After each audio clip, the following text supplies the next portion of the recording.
കേരളത്തിൽ ഏറ്റവും ഫോട്ടോ ഫിനിഷിലേക്ക് നീളുന്ന ഒരു മത്സരം തൃശ്ശൂരാണ്. കാരണം അവിടെ മത്സരിക്കുന്ന 3 സ്ഥാനാർത്ഥികളും ഒന്നിനൊന്ന് മികച്ച സ്ഥാനാർത്ഥികൾ തന്നെയാണ്. K Muraleedharan, V S Sunilkumar, Suresh Gopi തുടങ്ങിയവരാണ് മത്സരിക്കുന്നത്. ഇഞ്ചോടിഞ്ച് പോരാട്ടം എന്ന് തന്നെ പറയേണ്ടി വരും.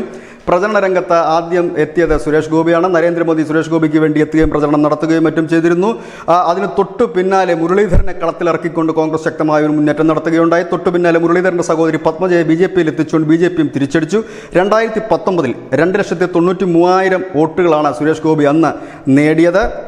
പക്ഷേ 3-ാം സ്ഥാനത്തേക്ക് അദ്ദേഹം എത്തപ്പെടുകയുണ്ടായി. 2021-ൽ നടന്ന തെരഞ്ഞെടുപ്പിൽ CPI ആണ് ജയിച്ചത്. അതായത് തൃശ്ശൂർ നിയമസഭാ മണ്ഡലത്തിലേക്ക് നടന്ന തെരഞ്ഞെടുപ്പിൽ CPI ജയിച്ചു. CPIക്ക് അന്ന് ലഭിച്ച വോട്ട് 34.25%. കോൺഗ്രസിന് ലഭിച്ച വോട്ട് 33.52%. പത്മജ വേണുഗോപാലായിരുന്നു സ്ഥാനാർത്ഥി. BJP-ക്ക് വേണ്ടി അന്നും കളത്തിലിറങ്ങിയ സുരേഷ് ഗോപിയായിരുന്നു. അന്ന് 31.3% വോട്ട് നേടാൻ സുരേഷ് ഗോപിക്ക് കഴിഞ്ഞിരുന്നു എന്നുള്ളത് തന്നെ എടുത്തു പറയേണ്ട ഒരു കാര്യമാണ്. ഏതായാലും 19% മുസ്ലിം വോട്ടുകളാണ് തൃശ്ശൂരുള്ളത്.